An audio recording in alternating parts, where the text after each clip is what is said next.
안녕하세요. 방금 소개받은 김현주인데요. 이제 소개하시는 걸 보니까 제가 사건 담당이라고 소개를 하셨는데, 사건을 쫓아다닌 건 아니고, 사건이 자꾸 눈에 보여서 여기까지 온 것 같습니다. 이렇게 뜻깊은 자리에 초대해 주셔서 진심으로 감사드립니다. 그리고 이 자리에는 제가 이제 평소에 존경했던 많은 분들, 특히 석탄화력 발전소에서 20년 이상 헌신해 오셨던 간호사 선생님들도 와 계십니다. 그래서 그분들 앞에서 제가 감히 보건관리자 배치가 얼마나 중요한지를 얼마나 잘 설명할 수 있을지 좀 걱정도 됩니다. 오늘 제가 이제 이 자리에 와달라는 이야기를 들었을 때 왜 가야 되나 고민을 많이 했는데 이제 그것은 아마도 제가 보건관리자로서도 오랫동안 일을 해봤고 그리고 산업보건의로서 여러 보건관리자들과 협업도 해봤고 그리고 이제 뭐 대기업이나 아니면은 뭐 발전소 특조위 같은 그런 경험들을 통해서 이제 다양한 직종의 보건관리자 선생님들도 만나봤고 그래서 오늘 그 얘기를 하라고 부르시나 보다 하고 한 걸음에 달려왔습니다. 발표 시작하겠습니다. 슬라이드 보이시나요? 슬라이드가 안 보여요? 예. 네, 원래 이제 제목이 있었는데, 제가 너무 많이 눌러서 이렇게 됐네요. 죄송합니다.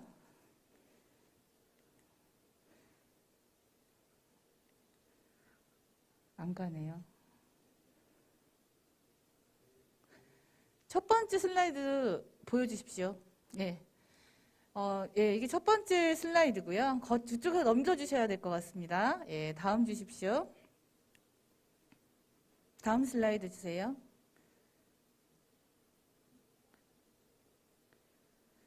예, 제가 보여드리는 그림은 우리 산업안전보건법에 근로자 건강관리라는 이제 절이 있고 거기에 표시된 내용을 고용노동부에서 이제 알기 쉽게 그림으로 설명해서 소개하고 있는 내용입니다. 그래서 맨 위에 이제 사업주가 있고 안전보건 책임자 또는 총괄 책임자가 있습니다. 그리고 보건관리자는 어디에 있나요? 전체 이제 직선 위에 있는 게 아니라 옆으로 나와서 보건관리자 이렇게 있죠. 그래서 우리가 여기서 알 수 있는 것은 보건관리자가 사업주에 대해서 지도 조언하는 임무를 하는 자이다 라는 것을 좀 알 수 있겠습니다. 그 옆에 또 줄이 하나 있고 그 산업보건의 이렇게 써 있죠. 산업보건의는 현재 상법상 그 기업에 대해서는 기특법에 의해서 유보되어 있고 병원이라든가 이제 상법상 기관이 아닌 곳에서는 아직도 작동 중인 제도이나 현실에서는 어떻게 작동되는지 모르는 제도입니다. 이 네모 안에 있는 조직들이 협업을 해서 노동자의 건강을 지키는 일을 하는데요. 구체적으로는 어떻게 하냐 하면 이제 산업안전보건법에는 1차 예방과 2차 예방이 규정이 되어 있습니다. 1차 예방이라는 것은 질병이 생기기 전에 우리가 예방을 하는 것이고 여기에는 산업법상 안전보건 교육이라든가 직무 스트레스 관리, 근골격계 유해 요인 조사, 작업항을 측정 이런 것들이 포함이 되어 있습니다. 그리고 2차 예방이라는 것은 질병의 조기 발견과 이제 만성화의 방지를 얘기를 하겠죠. 그런데 저희들이 갖고 있는 근로자 건강진단 제도는 약간 특이하게 그런 스크리닝으로서 조기 진단 기능도 있지만 거기에 직업병에 대한 감시 기능, 서베일런스 기능을 포함해서 하고 있습니다. 그리고 또 하나 특징적인 것은 사후 관리. 내 건강은 내가 지켜야지 하고 이제 노동자들이 자기 건강을 지키는 의무가 있는 것이 아니라 이 노동자 건강에 대한 관리의 의무를 사업주가 진다라는 것이 통상 우리가 이제 일반 국민이 받는 건강진단과 이 노동자들이 받는 건강진단의 다른 점입니다. 이런 2차 예방 활동이 산안법에 명시되어 있고 사실상 사업장의 간호사인 보건관리자 선생님들이 하는 가장 큰 업무 중에 하나가 이 업무라고 생각을 하고 있습니다. 그리고 산재보상법에는 이제 뭐 구체적인 이런 조항들은 많지는 않지만 산재 보상 및 재활에 관한 사항도 이제 보건관리자 선생님들이 담당을 하시게 되고, 앞으로 관련법이 개정이 되어서 사업장에서 이제 그 현재 복귀 노동자에 대한 업무들까지 보건관리자 선생님들이 하시게 된다고 합니다. 그래서 이 얘기를 들어보면 이렇게 많은 일을 하는 사람이구나라는 거를 이제 아실 수 있습니다. 다음 주십시오.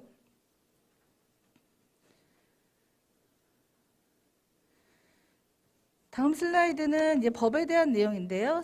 다음 슬라이드 주세요.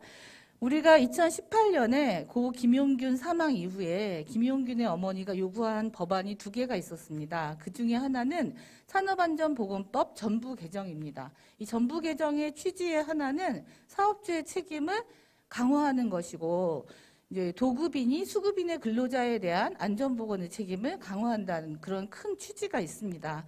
그래서 이 개정산안법을 먼저 살펴보고 이 속에서 보건관리자의 역할과 위상을 좀 볼 필요가 있다 해서 이제 가져왔는데요. 첫 장에 나오는 것이 이사회 보고에 관한 사항입니다. 이것은 이제 개정산업법 이전에는 없었습니다. 이게 무슨 뜻이냐면 그 전까지는 안전보건을 할 때 말단에서 실무 중심으로 하면 되는데, 이제는 이제 이사회에 연간 안전보건 계획을 보고를 해야 합니다. 그러니까 사업주가 이제는 정기적으로 보고를 받아야 되니까 어떤 일이 생길까요? 보고를 받는 자, 의무가 생기는 거죠. 그래서 이전 시기보다 사업장 내에서의 보건관리가 보다 원활할 수 있는 조건이 갖춰진 지가 이제 한 2년 정도 흐른 것 같습니다. 그 이외에 이제 그 여러 그 규정들이 있는데요. 뒤에 보니까 저 말고 다른 발표자들이 보건관리자의 직무나 뭐 법률적인 사항들을 많이 설명을 해주시게 돼 있더라고요. 그래서 이제 제가 생략을 하고 다음 이야기로 넘어가도록 하겠습니다. 다음 슬라이드 주세요. 이 다음 슬라이드에는 산업보건의에 대한 사항이 나와 있는데요. 이 산업보건의도 이제 오늘의 주제는 아니지만 우리가 앞으로 같이 해결해 나가야 될 문제라고 생각이 됩니다. 서두에서 말씀드렸고요. 그 다음 슬라이드에 시행령 제21조 보건관리 전문기관에 관한 내용이 있습니다. 우리가 보건관리자라 함은 사업장에서 자체적으로 선임한 자체보건관리자라고 흔히 이야기를 하죠. 그런 이제 고용된 300인 이상 사업장에서 고용된 보건관리자가 있고, 보건관리자의 역할을 하는 보건관리 전문기관이 있습니다.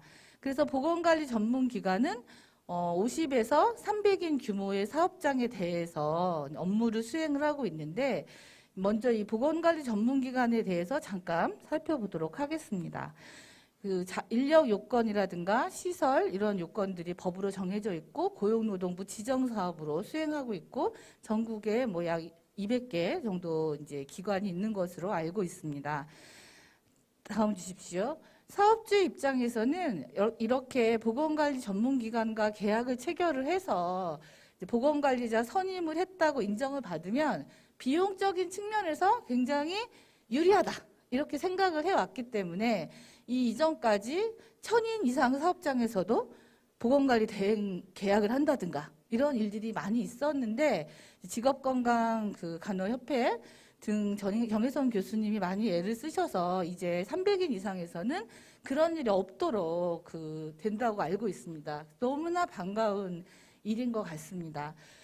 그래서 이제 제가 지금 보여드리는 사례는 아까 여러 가지 얘기를 했지만 보건관리라는 게 도대체 어떻게 하는 건가에 대해서 이제 말씀을 드리려고 하는 건데요. 여기는 보건관리 대행을 했었던 사업장이고 50인 규모의 차량용 이제 엔진 라디에이터 부품 제조업체였습니다. 제가 이전 직장에서 보건관리 전문의사로 이 사업장을 방문을 했는데, 어느 날 선생님 그림 보여주세요. 네. 어느 날 저희 산업위생사 선생님이 오셔서 이 사업장은 납이 너무 많이 노출이 된다. 어떻게든 관리를 해야겠다. 근데 사업장에 너무 돈이 없는 거예요. 그래서 여기 보이는 위에 있는 그림은 뭐냐면 연도별로 이 사업장에서 작업 환경 측정해서 납이 굉장히 높게 검출됐다라는 막대 그래프가 보이시죠? 그리고 저희 산업위생사 선생님이 이 납을 어떻게 줄일 것인가 해서 밑에 있는 그림처럼 어떤 발생원에 대해서 밀폐를 한다든가 굉장히 저비용 고효율, 이전에 우리가 그런 얘기 많이 썼죠. 이런 방식으로 개선 조치를 이제 사업주에게 이야기를 하고, 그리고 나서 작업 환경 측정을 해서 그 밑에 이제 그림을 보시면 굉장히 막대기가 낮아졌죠. 예. 이렇게 해서 작업 환경 관리를 합니다. 이것이 이제 보건관리의 한 영역이고, 우리 이제 고용노동부가 생각하는 근로자 건강관리 제도의 두 축, 작업환경관리, 건강관리 중에 이제 한 영역인데, 그래서 제가 이때 이제 보건관리 의사로서 한 일은 이제 계획을 수립해서 보고하세요. 이렇게 해서 오른쪽에 있는 게 뭐냐면 저희 이제 산업위생사 선생님과 간호사 선생님이, 보건관리 전문기관이 좋은 점은 의사, 산업위생사, 간호사 이렇게 셋이서 일한다는 거잖아요. 그래서 이제 구체적으로 뭐 공장장에 대해서 교육도 하고 노동자 교육도 하고 혈중 납에 대해서 추적 관찰도 하고, 그래서 한 6개월 이상 이런 활동을 했습니다. 어떻게 됐을까요? 이렇게 열심히 하는데 잘 되겠죠? 예, 잘 됐습니다. 잘 됐는데 제가 그 다음에쯤 보니까 다시 원위치로 돌아왔습니다. 제가 오늘 말씀드리고 싶은 것은 외부에서 사실 대학병원급의 그 보건관리 전문기관이 높은 전문성을 가지고 또 굉장히 노력한 거죠. 그렇게 해서 사업장에 이런 변화를 이뤄낼 수 있었는데 이게 지속 가능하지 않았다라는 것을 제가 좀 말씀을 드리고 싶습니다. 그래서 이 사업장은 열악하고 이제 항상 이 문제에 관심을 가질 수가 없고 노동자들은 다시 채용되고 하면서 이제 저희들의 이 노력들은 이제 아무도 기억하지 못하는 상태가 되면서 원 상태로 복귀되었다. 그래서 제가 상당히 마음이 아팠고 이 사업장에 계속해서 이 문제를 들여다보고 관리하는 사람이 있다면 얼마나 좋았을까, 그런 생각을 해보았습니다. 그런 의미에서 보건관리자 배치의 중요성, 이게 오늘 제가 맡은 주제인데 사례로서 설명을 드립니다. 다음 슬라이드 주십시오. 이제 다음 슬라이드는 이제 시행령 22조 보건관리자의 업무 등에 대한 사항인데요. 이것도 보니까 조금 있다가 이제 설명을 이제 하실 예정인 것 같더라고요. 그런데 이제 저희가 보건관리자의 업무를 생각을 할 때 여기 1번으로 쓰여 있는 게 있습니다. 그게 산업안전보건위원회 또는 노사협의체에서 심의 의결한 업무와 안전보건관리 규정 및 취업규칙에서 정한 경우, 이거를 1번으로 하라고 되어 있습니다. 그런데 현실은 어떤가요? 현실은 이제 간호사인 보건관리자가 채용되어 있으면 이제 소화제, 파스 이런 거 나눠주고, 그리고 건강진단 사후관리하고, 그 이상을 하려고 해도 사업장에서 허락하지 않는 조직적 문화, 이런 것이 있습니다. 그래서 우리가 오늘 생각할 점은 보건관리자가 무엇을 하는 사람인가라고 했을 때 그 조직 내에서 최고 심의 의결 기관인 산업안전보건위원회가 의결한 일을 한 사람이다라는 것을 좀 잘 알아야겠다, 이런 생각이 좀 들었습니다. 이 말씀을 드리는 이유는 안전보건관리자를 사업장에 배치하면 노동자가 건강해질 것인가 라는 질문에 대해서 부정적인 사람들도 사실 많습니다. 왜냐하면 지금까지 안전보건관리자가 법이 정한 작업환경 측정을 했냐 안 했냐, 건강진단을 했냐 안 했냐, 이것만 따지기 때문에 무수한 행정 실무들 속에서 실제 노동자의 건강을 지키는 데 있어서는 큰 역할이 없다, 이런 반론도 사실상 있습니다. 그렇기 때문에 우리가 오늘 생각해야 될 것이 보건관리자의 역할은 무엇이냐, 사업주에 대한 지도전의 임무이고 그 조직의 심의의결 기관을 결정사항을 집행하는 것이다, 이렇게 좀 이해하자라는 말씀을 드리고 싶습니다. 다음 슬라이드 주십시오. 아까 정혜선 교수님께서 보건관리자의 고용 형태에 대한 말씀을 하셨습니다. 제가 이제 여러 기업을 다니면 이제 간호사인 보건관리자 선생님들을 만나게 됩니다. 그러면 그분들을 보면 한결같이 계약직, 별정직이십니다. 그래서 제가 이거는 좀 조직 내에서 개선에 대해서 논의가 필요하지 않을까요? 이렇게 말씀을 드리면 그분들이 제가 총무과장님이나 뭐 말씀을 드려볼 텐데요. 사실상 발언권이 없기 때문에 좀 자신 없어 하시는 모습을 보면서 내가 이분들한테 부담을 드리지 말아야겠다. 이런 생각을 한 적이 있습니다. 그럴 정도로 이제 계약직 간호사이고 2년에 한 번씩 바뀌고 이런 일들은 사실은 제가 초보 전문의 시절 2003년부터 계속 돼 왔습니다. 그래서 전임자가 한 일이 무엇인지 모릅니다. 그리고 본인도 나가면 본인이 했었던 일에 대해서 인수인계가 잘 되지 않습니다. 그러니까 아무리 보건관리를 오랫동안 이제 간호사가 배치돼서 하더라도 항상 새로 하는 이런 것들이 우리 대기업이 갖고 있는 현실입니다. 여기 이제 한 대학병원 보건관리자 배치 사례, 어느 병원인지 말하지 않겠습니다. 다 아실 거라고 생각이 되는데 제가 이제 이직을 해서 이 병원에 갔습니다. 갔는데 그 전까지는 우리 종합병원계, 대학병원계의 보건관리자는 어떤 위치였냐? 계약직 간호사를 뽑습니다. 병원에 그 많은 간호사들이 있음에도 불구하고 계약직 간호사를 뽑고 이들이 각 대학병원을 로테이션 합니다. 2년 주기로. 이제 그런 상황이 있는 것을 보고 제가 상당히 이제 마음이 아팠는데 이제 정규직 간호사가 선임이 된 거예요. 그래서 정규직 간호사가 이제 선임이 돼서 이제 그 1년 동안 뭘 했냐에 대해서 제가 적어 갖고 온 건데요.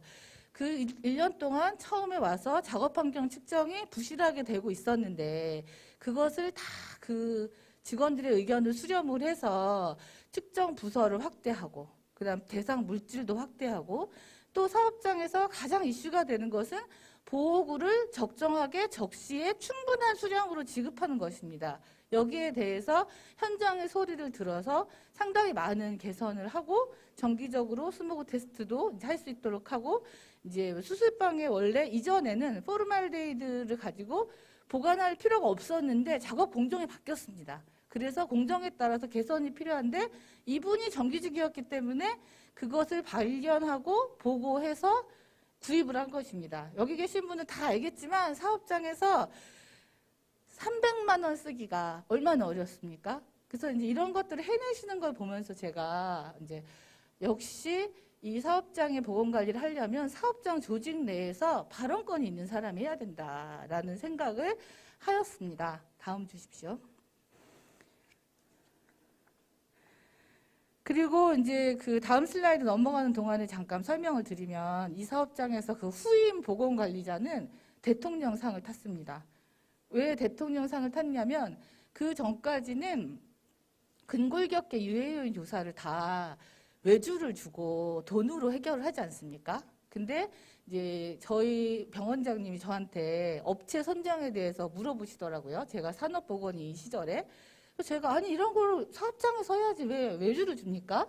해서 이제 우리 조직 내에서 하기로 했습니다. 그래서 어떤 일이 벌어졌냐면 이제 그 담당 교수님이 가운데 있고 왼쪽에 간호부원장님, 오른쪽에 사무부장님 이렇게 해서 일주일에 한 번씩 회의를 하면서 작업장 개선에 대해서 토론을 하고 근골격계 유해요인 조사와 위험성 평가를 했습니다. 그래서 그 결과가 너무나 성과가 좋았기 때문에 그분이 이제 상을 타신 거죠. 그 병원을 대표를 해서. 그래서 이런 그 보건관리자가 일할 수 있는 여건에는 고용 형태도 중요하지만 그 조직의 문화도 중요하다라는 얘기를 좀 말씀드리고 싶고 지금부터 하는 얘기가 사실 이제 오늘 얘기의 핵심인데요. 제가 고 김용균 사망 이후에 석탄화력발전소 노동안전특별조사위원회 위원으로 활동을 하였습니다. 그리고 저희 위원회는 지금은 해산을 했지만 당시에 22개 권고안을 냈습니다. 그리고 현재는 그 이행에 대해서 점검 활동을 일부 위원들이 하고 있습니다. 그 보고서에 보면 그 22개 권고안 중에 하나가 사업장의 안전보건 관리에 관한 사항이고 보건관리자의 고용 안정성과 적정 대우를 할 것을 저희가 명문화를 하였습니다. 그래서 그 내용을 보시면 제가 이제 빨간색으로 네모를 친 건데요. 효율적인 보건관리 체계를 갖춰야 한다. 보건관리자는 신분상에 불이익이 없어야 하며 조직은 독립적이어야 하고 그에 맞는 권한이 부여되어야 한다.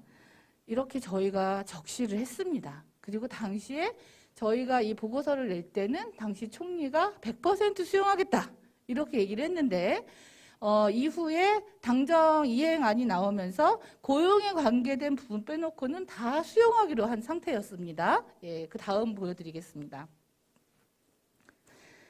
그래서 이제 시간이 지나서 석탄화력 발전소에 또 갔습니다. 얼마 전에 또 갔는데 그 말씀은 이제 그 얘기를 이제 드리려고 하는데 저희가 석탄화력 발전소에서 보건관리자의 중요성에 대해서 22분의 1의 분량으로 권고한 것은 이유가 있습니다. 그 전까지는 저희 특조위가 활동하기 전에는 고독성 물질, 결정형 실리카가 존재하는지조차도 드러나지 않았었습니다. 근데 여기 있는 그림에 보시면 까맣게 뭐가 보이시죠? 이게 15층짜리 큰 보일러 안에 있는 먼지입니다. 이 먼지에 발암 물질이 있는 것이죠. 그리고 그 측정은 기준치를 몇 배 상회하는 것이라는 것을 특조위에서 이제 알게 되었습니다. 그래서 이런 발암 물질을 취급하는 사업장에서 보건관리가 얼마나 중요한데 하고 들여다봤더니 보건관리 체계가 상당히 비틀려져 있다는 것을 발견을 했기 때문에 권고를 한 것이고요. 오른쪽에 있는 그림은 뭐냐면 이 발전소에 있는 노동자들에 대해서 설문조사를 했고 이것을 일반 인구 집단인 국민건강영양조사의 그 자료랑 비교를 한 것입니다. 여러 색깔의 그래프가 있는데 맨 위에 있는 그래프의 맨 왼쪽에는 고혈압이라고 쓰여 있죠. 그래서 이쁘게 양반응 관계가 있는데요. 기준이 무엇이냐면 일반 인구 집단에서 이제 그 원청에서 일하시는 분들, 그러니까 자기가 사내 하청이 아니신 분들, 비정규직이 아니신 분들이고 그렇게 해서 봤을 때 이 만성질환의 유병률들이 발전소 비정규직에서 제일 높다. 근데 발전소 정규직이라고 해서 또 낮은 게 아니다. 라는 것을 이제 저희가 밝힌 것이고 그런데 더 놀라운 것은 그 밑에 있는 그래프를 보시면 치료율이 일반 인구 집단보다 상당히 낮다. 이것은 이제 이 발전소의 특성상 굉장히 그 격오지에 있기 때문에 의료 접근성이 낮기도 하고 또 이분들이 교대 근무를 하시기 때문에 또 이제 그 의료 접근성이 낮은 면도 있습니다. 그래서 어쨌든 이 결과를 제시를 하면서 보건관리자를 안정적으로 일을 할 수 있도록 해줘야 한다라고 우리 특조위가 강력하게 권고를 했었습니다. 제가 이제 그 당시에 전국 발전소 보건관리자 간담회를 했고 그때 여기 계신 분들 이제 오셨습니다. 그래서 이제 자료를 들고 이제 오셨는데 제가 그때 너무 놀란 게 그 발전소에서 연간 한 명씩 돌아가시고 이런 사망 사건이 있고 그런 발전소들이 있는데 가서 CPR부터 시작해가지고 안 하는 업무가 없는 거예요. 발전소에 보건관리 하시는 선생님들이 송출되고 있습니까? 저는 안 보이네요. 예. 그래서 어떤 분들은 이제 그런 CPR하고 사망자를 보면서 그 트라우마를 얘기를 하시면서 그럼에도 불구하고 이 발전소에는 나 말고는 일할 사람이 없다. 내가 유일한 의료인이다. 해서 눈물을 흘리시는 모습도 봤고 또 어떤 분은 내가 노동자들한테 이제 그 이러이러한 건강 문제가 있다는 얘기를 듣지만 참 이 부분이 해결되지 않아서 막막하다. 이런 얘기를 하시는데 공통점은 딱 하나였습니다. 20년 이상 그 격오지에서 노동자들을 위해서 헌신한 유일한 의료인이다. 그런데 이분들이 고용 형태가 정규직도 아닐 뿐더러 심지어 시간제, 6시간제를 그 고용한다든가 이런 비틀린 모습을 보고 저희들은 좀 심각하게 느꼈습니다. 그래서 22분의 1로 이 문제에 대해서 권고를 했었던 거죠. 다음 주십시오. 시간이 지나서 저희가 다시 석탄화력 발전소에 이행 점검을 이제 갔는데 이것은 이제 일반적인 상황은 아닐 거라고 생각합니다. 어느 발전소의 상황이고 이걸 가지고 우리가 이제 모두 실태가 그렇다 이렇게 얘기하기는 어렵지만 한 번쯤 이것이 시사점은 무엇인가 볼 필요는 있을 것 같습니다. 이제 발전소는 원청인 발전사가 있고 협력업체는 운전업체, 정비업체, 그리고 이제 자회사로 청소업체 뭐 이렇게 구조가 되어 있습니다. 그런데 이제 원청인 발전사에도 이전에는 보건관리자가 굉장히 숫자도 적고 별정직으로 한 명 있고 이랬었는데 가보니까 한 명 뽑으셨더라고요. 근데 한 명 뽑았는데 이따 뒤에도 누가 말씀하시겠지만 산업위생사를 뽑았습니다. 근데 그분의 이전 직장은 어디였냐면 이제 병원이었던 거죠. 예, 그래서 자격증이 2개인 사람을 정규직으로 신규 채용을 했습니다. 그리고 이것은 사실 정규직, 비정규직의 정규직 전환과 관련된 전국적 이슈가 있기 때문에 쉽게 얘기하면 영어 시험 보고 들어와라 라는 제안을 다 받으셨다고 합니다. 그런데 그것이 이제 정당한가, 우리가 형평성이라는 것이 이제 그렇게 기계적 형평성을 적용해야 될 일인가, 보건관리자에 대해서 이런 고민들이 여전히 있는 것이죠. 그래서 이제 발전사는 충원이 되었고 한 명이 원래 계시던 분은 계속 별정직으로 계시는 상황이었고요. 협력업체에서 제가 좀 놀라운 상황을 보았는데 이 300인 이상 업체면 간호사, 그러니까 보건관리자 채용을 해야 되잖아요. 근데 이제 큰 운전업체에서는 300인 이상인데 이게 이제 계약건으로 따지면은 2개의 계약건이었던 것입니다. 그래서 계약건당 보건관리자 선임을 해야 할지, 회사 규모로 보건관리자 선임을 해야 될지를 두고 엄청난 토론을 하고 아직도 진행 중이다. 이런 얘기를 들었습니다. 그래서 이제 유권 해석을 고용노동부에 이제 의뢰를 했다고 그렇게 들었습니다. 그래서 이게 사실 제가 생각할 때 저희 특조위가 이거 권고할 때는 적어도 300인 이상 사업장은 이미 보건관리자를 신규 채용을 했으리라 그런 기대를 가졌는데 지금 2년이 지난 상황에서 계속 검토 중이다라는 것이 굉장히 안타까웠습니다. 정비업체는 이제 여러 개가 있는데 그 중에 150명 되는 경비업체에서 놀라운 일이 하나 있었습니다. 간호사인 보건관리자를 정규직원으로 채용을 했습니다.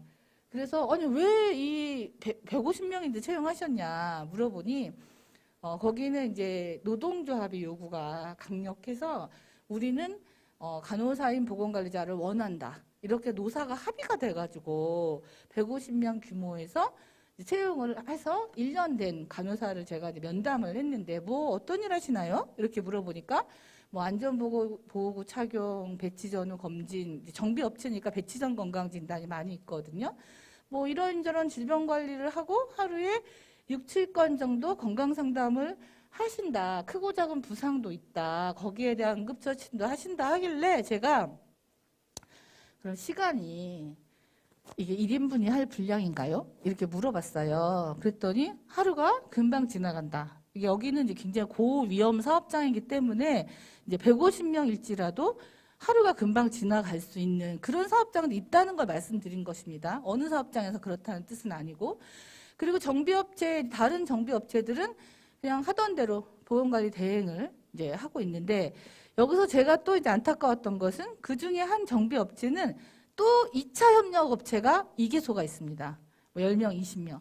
여기는 또 보건관리 대행도 그나마 이제 받지 못하는 그런 상황이 있는 거죠.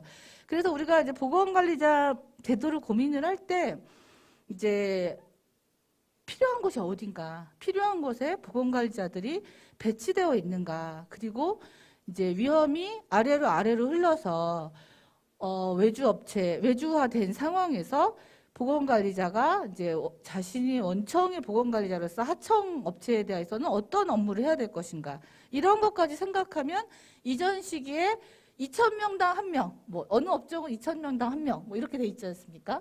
이런 게 적정한가라는 것을 좀 달라진 산업 구조 속에서 검토해야 된다라는 생각이 들었습니다. 다음 주십시오.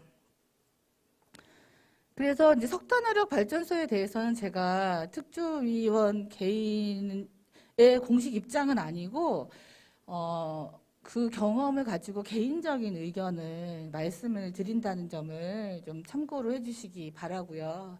그다음에 이제 다음으로 이제 말씀드리고 싶은 것은 민간 부분의 모범 사례입니다. 아까 정혜성 교수님께서 건설업만 안전관리비를 계상하지 말고 제조업도 해야 된다. 이런 얘기를 하셨지 않습니까? 근데 그것은 현장을 좀 아는 사람이라면 다 느낄 것입니다. 위험한 작업을 도급을 주고 이 도급을 준 다음에 거기는 규모가 작기 때문에 안전관리자도 없고 보건관리자도 없고 현장 소장이 관리를 합니다. 그래서 안전관리자를 채용하려고 해도 도급비에 포함이 되어 있지 않기 때문에 채용을 할 수가 없는 것입니다. 그래서 아까 제가 이제 보여드린 슬라이드에 안전관리자들도 안전관리자 직군으로 입사를 한 게 아니라 그 현업 부서로 입사를 했는데 안전관리 자격증을 갖고 있으니까 그럼 당신이 안전관리 하세요. 이렇게 일을 하는 것입니다. 그거 무슨 뜻인가요? 현업은 마이너스 1이라는 뜻인 거죠. 그렇죠? 그래서 우리가 이 변화된 그 산업 구조와 고용 형태 속에서 사내하청에 대해서 그 특히 전체적으로는 제가 모르겠고 안전보건 관리자를 채용할 수 있는 돈을 줘야 됩니다. 원청에서. 그렇죠? 예, 그래서 이것은 그것에 관한 사항인데요. 뭐 아시는 분 아시겠지만 제가 이제 반도체 산업의 백혈병 등에 대해서 약간의 공부를 좀 했고 그러다 보니 한 반도체 회사의 산업보건검증위원회에서 발주한 연구 용역에 참여를 했습니다. 그 연구 용역에 참여한 이후에 4년 정도 제가 그 회사를 1년에 한 8회 정도 드나들면서 자문활동을 했습니다. 그때 이제 그 당시 CEO가 좀 안전보건 활동에 대해서 외부 전문가들 얘기를 이제 듣는 기회를 자주 마련하셨는데 그때 제가 얘기를 했습니다. 그러니까 산안법이 개정되기 전이죠. 이 원청이 사내하청에 대해서 위험 관리에 대한 책임이 있다. 그랬더니 이제 다른 분들이 우리가 법상 없는 책임을 왜 우리한테 하라고 하냐. 그래서 저는 기업의 사회적 책임도 있다. 뭐 이렇게 얘기를 했는데 결론은 어떻게 됐냐면 제가 주장했던 게 안전관리자, 보건관리자 채용하게 하라는 것이었습니다. 그렇게 돈을 줘야 된다. 그래서 실제로 그런 일이 이제 일어났습니다. 한 3, 4년 걸린 것 같습니다. 이 얘기를 하고 CEO의 마음이 움직이고 실제 이제 안전보건에 대한 그 조직의 구성원들의 감수성이 높아지고 하면서 이제 그렇게 됐다고 제가 들었습니다. 실제로 확인한 것은 아니고 자문위원회에서 그렇게 들었는데 그 전에 이 회사에는 규모가 큰 1000명 정도 되는 하청업체가 있었습니다. 거기에 간호사인 보건관리자가 있었는데 전반적으로 회사에서 보건관리에 대해서 열심히 하니까 그분도 열심히 일할 수 있는 공간이 열리는 거죠. 그래서 그분이 어떤 일을 하셨냐면 거기가 이제 40대 이상 노동자가 많았는데 암검진을 이제 꼭 국가 암검진을 하도록 해야겠다 이렇게 생각을 한 거예요. 노동자들이 암검진을 받고 싶어도 시간이 없어서 못 받지 않습니까? 근데 이 간호사 선생님이 다 어레인지를 한 거예요. 인근의 암검진 기관에다가 연락을 해서 자기 노동자들이 다 암검진을 받을 수 있도록 일정 조율까지 한 거예요. 그래서 그 결과가 3명의 암이 발견이 됐습니다. 이 얘기는 무슨 뜻이냐면 지금까지 검사도 제대로 못 받던 분들이었기 때문에 1000명 중에 3명이 암이 발견이 되고 적정한 조치를 받을 수가 있었거든요. 그런 점에서 저는 우리 주제가 보건관리자의 중요성이지 않습니까? 이렇게 중요하다. 건강관리를 한다는 것은. 이런 말씀을 드리고 싶습니다. 다음 주십시오. 그래서 제가 주로 말씀드리는 게 통계나 연구 결과나 이런 것이 아니라 경험입니다. 왜냐하면 이런 것들은 수치나 이제 글로써 설명될 수 있는 부분이 아직까지 아닙니다. 예를 들면 뭐 보건관리자를 배치를 잘했더니 보건 그 관리의 성과가 좋더라. 뭐 이런 연구는 없는 거죠. 그렇기 때문에 이제 사례 중심으로 좀 설명을 드렸고 이제 마무리를 하겠습니다. 보건관리자 배치가 정말 중요한가에 대한 저의 이제 생각입니다. 현재 사업장의 보건관리는 건강진단, 작업환경 측정, 근골격계 유해요인 조사, 교육 이게 무엇을 의미하죠? 시행하지 않으면 과태료가 있는 제도들, 그렇죠? 이런 것들을 준수하는 역할을 하고 있습니다. 이것만 하기에도 사실상 벅차죠. 현재의 보건관리자의 그 고용 형태나 인력 상황으로 봤을 때. 그런데 그나마 전체적으로 보면 사각지대가 크다. 양적으로나 질적으로나 크다. 이것이 이제 우리가 처한 상황이고, 두 번째로 이제 보건 관리라는 것이 작업 환경 개선과 노동자의 건강 보호에 기여를 하려면 제일 중요한 것은 사업주의 의지다. 이것은 보건관리자를 정규직화하는 것도 사업주의 의지 아닙니까? 사업주의 의지가 가장 중요하고, 그리고 모든 사업장에 보건관리자가 배치가 된다면 제가 말씀드린 사례로부터 지속적이고 포괄적인 보건관리를 기대할 수 있다라고 생각을 합니다. 그리고 보건관리자도 여러 자격이 있죠. 간호사인 보건관리자가 배치가 된다면 건강관리 분야의 전문성 향상이 기대가 될 것이고, 산업위생사가 배치가 된다면 작업환경 관리 분야의 전문성이 기대가 되겠죠. 그래서 보건관리자의 배치는 어떤 자격을 배치하는지도 중요하지만 보건관리의 기능을 다 보유할 수 있도록 사업장이 설계가 되느냐, 이게 중요하다는 말씀 드리고 싶고, 뭐 대기환경기사라든가 그런 그 전문성이 없는 그런 자격증 보유자가 이제 배치되는 일은 좀 없어야겠다, 이런 생각이 들고, 보건관리 전문 기관에 위탁을 한다면 아까 말씀드렸듯이 전문성은 있지만 지속적이고 포괄적인 관리는 어려울 것이다. 그래서 우리가 이 점을 가지고 현재 최소한 300인 이상 사업장, 특히 고위험 업종, 사내 하청 형태로 위험이 전가된 사업장, 이런 곳에 있어서는 보건관리자 배치를 더 절실하게 생각해야 한다라는 말씀으로 마치도록 하겠습니다. 감사합니다.